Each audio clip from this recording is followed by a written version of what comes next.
Eso era un deseo del corazón del Padre. Con la gracia santificante de nuevo, la presencia de Dios en nuestra alma, se enciende ese fuego de que esperar en la vida. Es no perder de vista este llamado de Dios a la santidad, que todos somos llamados a ser santos.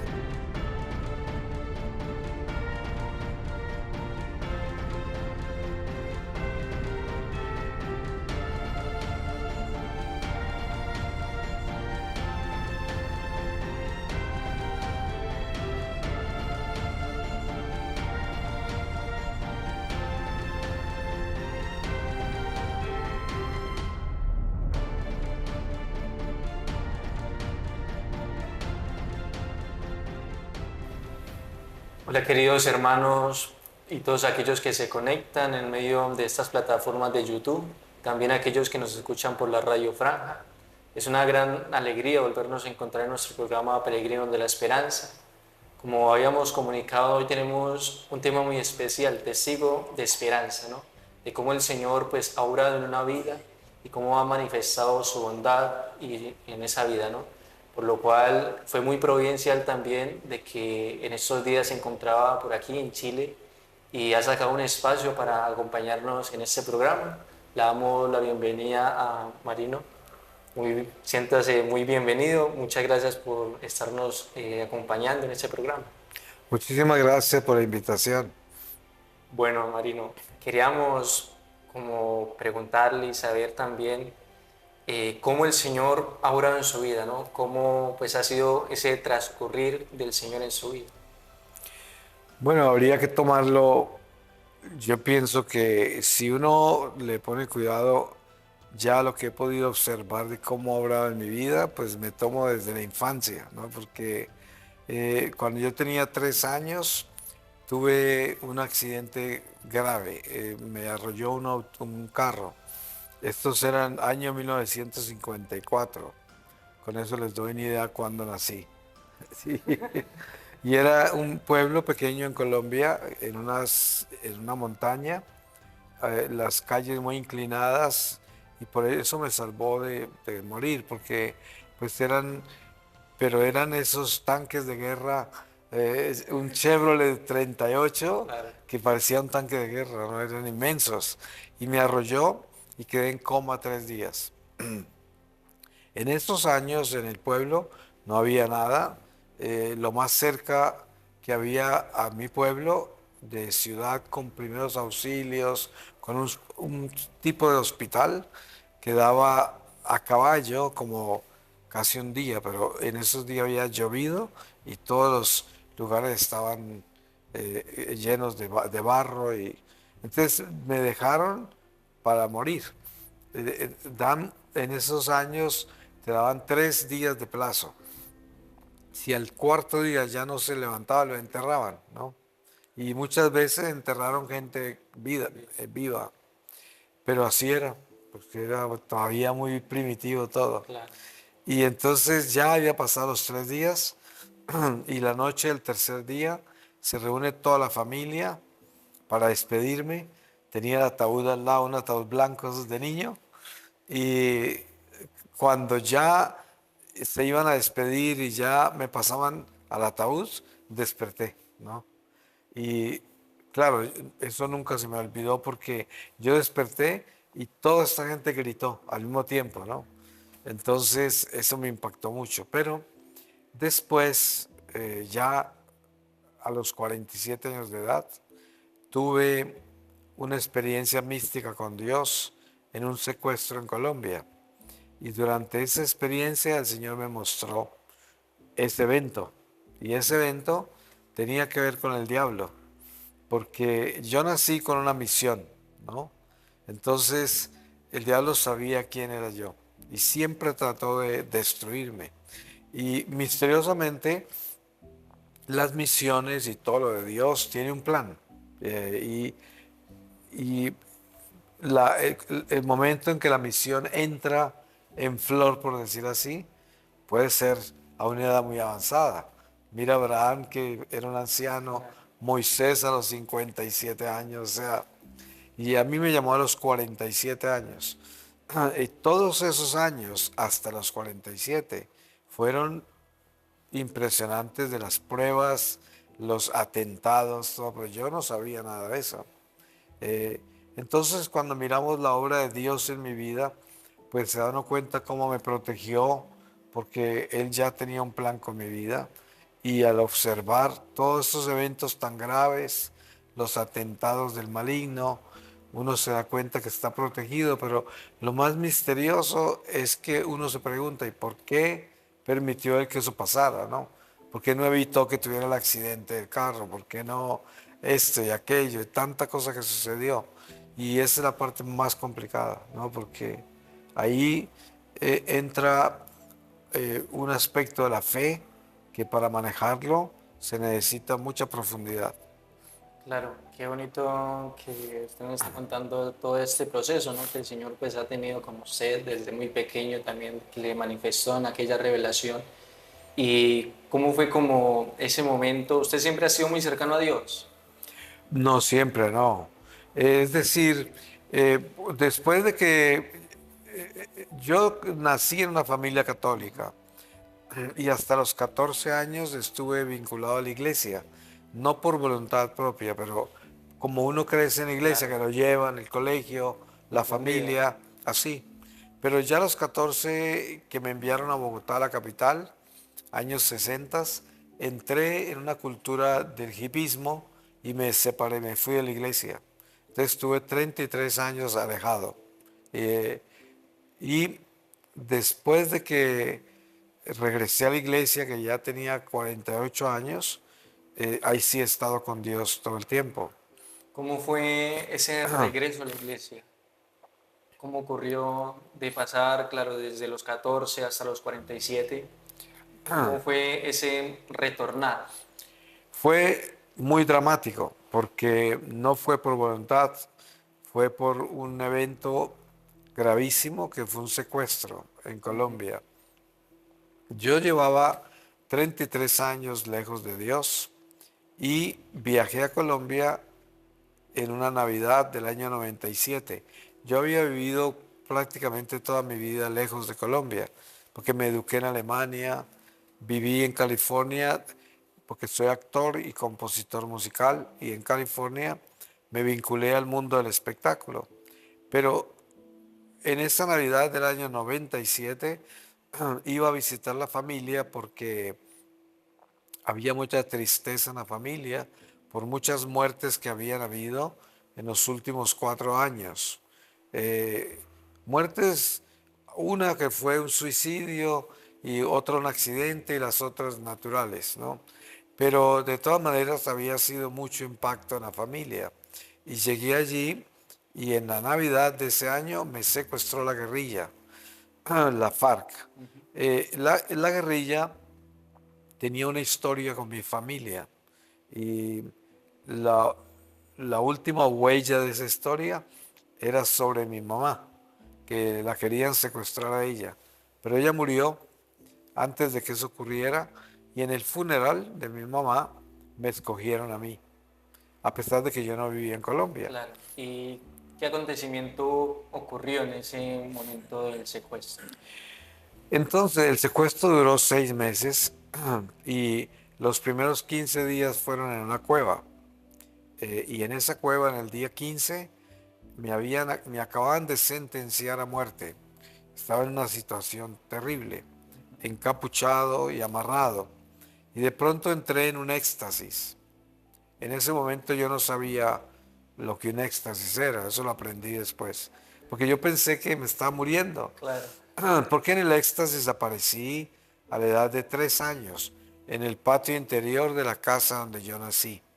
Y estaba en un triciclo, con un palo en la mano, recorriéndome los jardines, golpeando las plantas y las flores. Y alguien de la casa me decía que no hiciera eso. Y yo estaba en pánico porque no entendía, porque estaba reviviendo mi vida en la infancia, pero con mi mente de 47 años que tenía esa noche. Entonces fue muy difícil. La primera parte de esa experiencia es como una iluminación de la conciencia, porque revivo toda mi vida. Y creó eso un dolor que era el dolor de mi conciencia, porque podía ver la consecuencia del pecado, el sentido del pecado, todo el mal que había hecho con mi vida de pecado. Eh, y después pues ocurre algo más misterioso porque aparezco en una montaña, desde esa montaña veo otra montaña, en esa otra montaña se despeja una niebla que estaba en la cima y aparece una ciudad de luz extraordinaria, muy lejos, pero yo sabía que tenía que haber llegado allá y que no había alcanzado, y eso fue angustioso. Y miré y no se podía llegar allá, estaban desconectadas las montañas. Entonces, ahí tengo una experiencia con sonidos de agua inmensa, luego voces, luego la voz del Señor que me habló mucho tiempo. Y ahí me revela la iglesia, me revela por qué soy católico, me revela que la iglesia católica es su iglesia y que somos su pueblo, escogido, separado, predestinado, su ejército.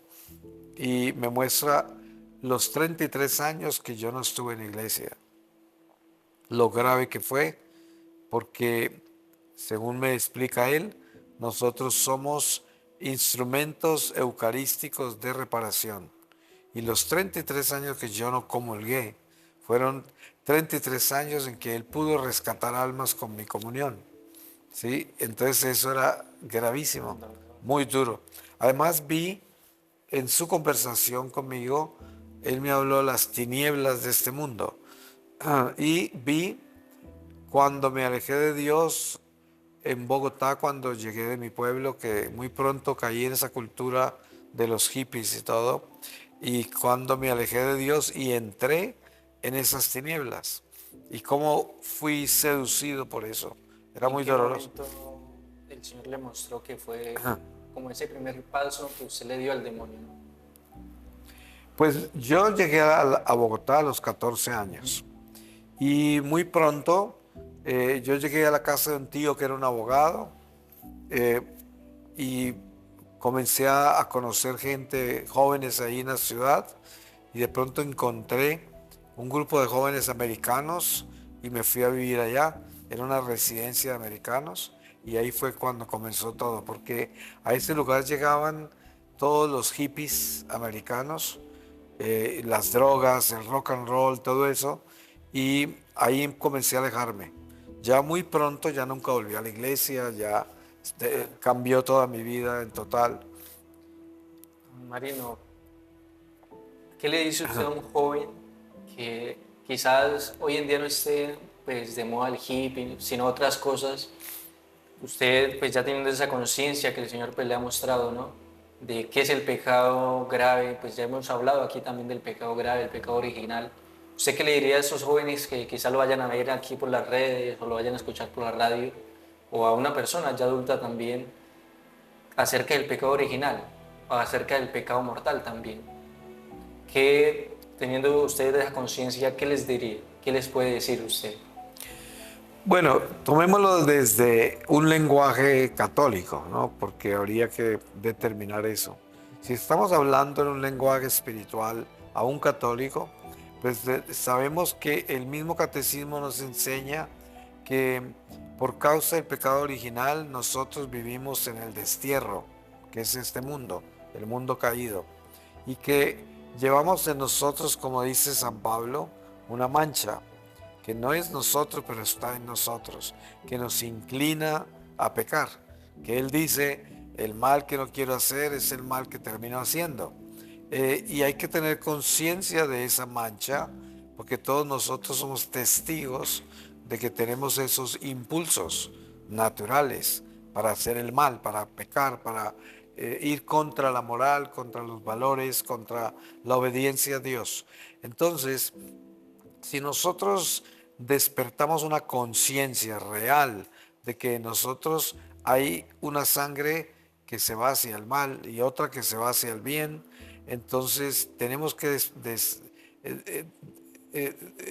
edificarnos en una disciplina espiritual para enfrentarnos a esas debilidades que tenemos.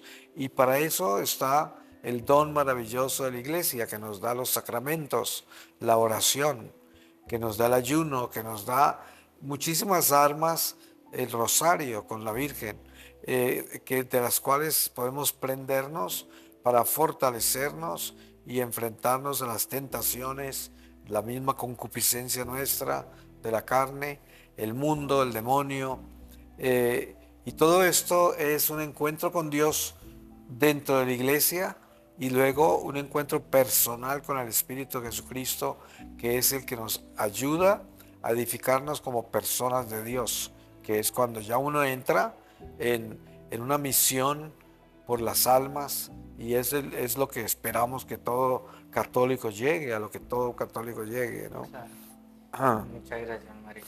Ahorita volviendo pues, al secuestro, ¿cómo concluyó ese momento después de que el Señor le mostró toda su vida, toda su historia, los 33 años que pues, habían pasado fuera de él?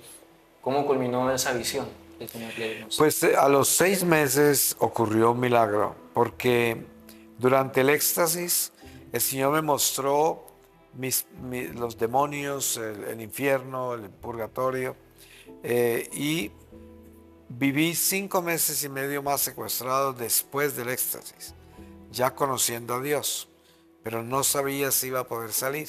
Y perdón, le interrumpo, porque es algo tremendo, ¿no? Porque después de que tuvo el éxtasis, continuar otros 6 meses, ¿cómo fue para mantener esa esperanza o esa confianza en Dios? Eso fue una purificación terrible, porque los demonios me hacían sentir que no me iba a salvar, porque yo había visto todos los demonios de mis pecados y sabía que solo la iglesia, por medio de la confesión, me podía desatar, y yo estaba sentenciado a muerte. Entonces yo oraba, suplicaba que el Señor me dejara salir para confesarme, ¿no? Que me salvara de la condenación eterna. Y los demonios me atormentaban, haciéndome creer que no lo iba a hacer, pero ellos sabían que el Señor me iba a sacar, ¿no? Pero Claro. me torturaron durísimo. Y a los 6 meses ocurrió un milagro, porque yo había estado atado todo el día a un árbol y era de noche, muy oscuro, y llegaron 4 guerrilleros con ametralladoras, me llevaron a una carretera y me ordenaron caminar derecho y no mirar para atrás. Yo estaba seguro que me iban a fusilar. Sí, hasta aquí llegué. Sí, eso. Pero ahí me abandonaron. Pero yo sé que ellos nunca supieron por qué me dejaron ir, porque esa noche fue totalmente sobrenatural. El Espíritu los tomó y por eso fue que me dejaron ir. Y así es como aparecí ya lejos de ese secuestro, porque caminé mucho en la noche en esa carretera. Pasó después un bus que me recogió y me sacó de la selva. Así salí. Tremendo. Bueno, y después de que, ¿cómo fue ese momento? Después de la confesión, el demonio la atormentaba de que iba a perder su vida, que iba a morir en pecado mortal. Eso. ¿Cómo descansó el alma después de la confesión? Eso no lo podría escribir en 1000 años, porque fue lo más grande.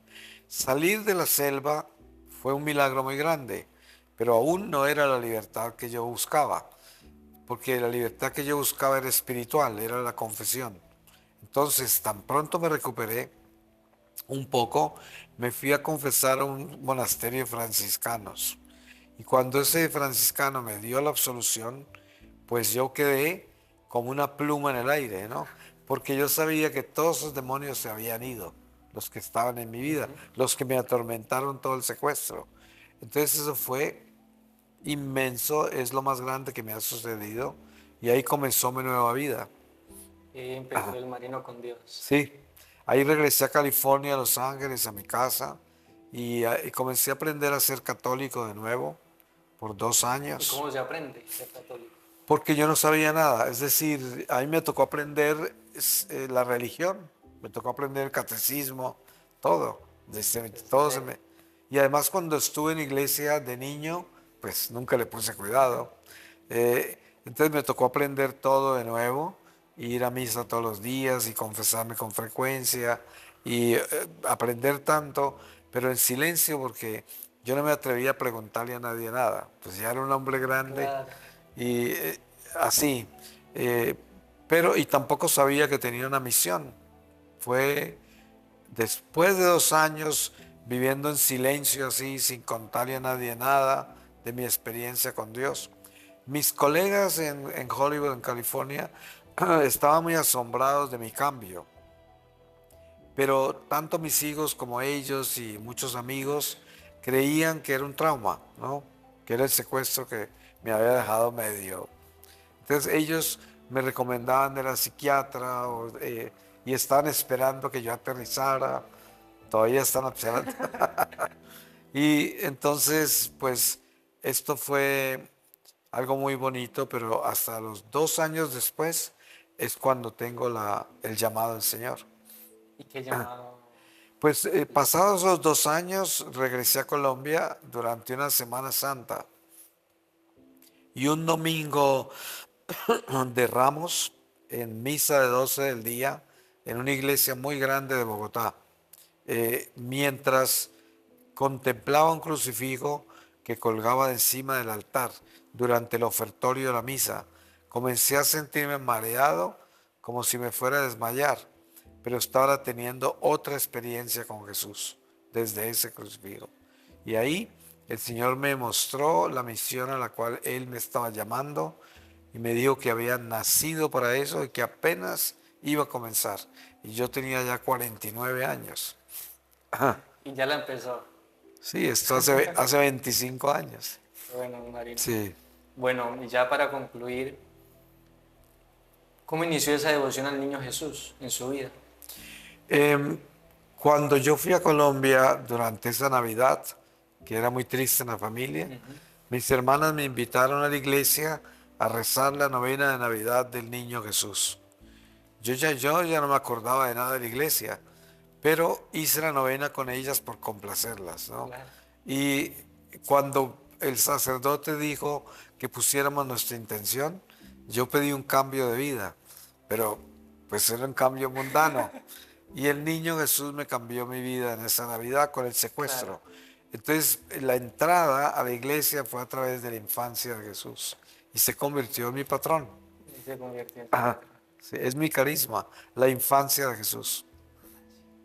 Bueno, don Marino, ¿qué mensaje nos deja y les deja a todos aquellos que nos están viendo en distintas plataformas, nos escuchan por la radio Franja también, que es muy común aquí en la diócesis de San Bernardo?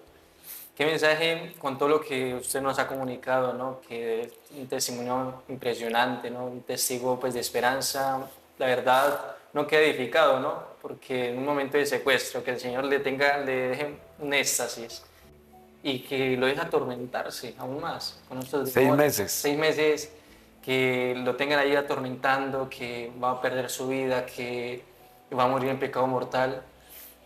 ¿Qué mensaje le deja a estos jóvenes o a distintas personas que nos vayan a escuchar o a ver en esa vida actual, ¿no? Que muchos viven en crisis, que viven sin esperanza, sin un sentido de vida, que fuera de la iglesia incluso?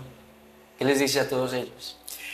Pues yo les digo que yo viví una vida extremadamente abundante en todos los sentidos, ¿no?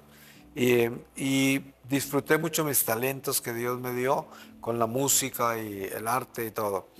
Pero se me olvidó Dios. Entonces yo digo, el único camino que tiene sentido en esta vida es asegurarse de que Dios esté incluido en todo y en todo momento. Tenemos que tener a Dios en nuestra vida. Y si somos católicos tenemos la responsabilidad más grande y el don más maravilloso, porque la iglesia está construida místicamente por el Espíritu Santo y tenemos unas gracias sacramentales y de oración muy poderosas y debemos prendernos de ellas y vivir en ellas y tendremos una vida coherente, una vida extraordinaria que no va a evitar el sufrimiento ni las pruebas, pero que nos va a tener fuertes en cualquiera que sea el camino que nos toca recorrer. Muy bien, muchas gracias. Muy No bien. sé si quiere terminar con una oración. ¿Está bien? En el nombre del Padre, del Hijo y del Espíritu Santo. Amén. Padre Santo, te damos gracias por el don de la vida, por nuestra salud física, mental, espiritual, por la iglesia, por este seminario, para que hagas de estos seminaristas grandes santos y para que nos des muchas vocaciones santas, religiosas, sacerdotales, matrimonios santos, laicos santos. Y ya que nos diste esta oportunidad de compartir, danos esa llama de tu amor para que nos mantengamos con el celo del llamado evangélico a llevarle a Dios a todas las almas. Por Cristo nuestro Señor. Amén.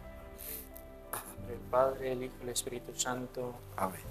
Nos vemos en un siguiente episodio, el último que vamos a tener de este programa, Peregrinos de la Esperanza. Dios los bendiga y un fuerte abrazo.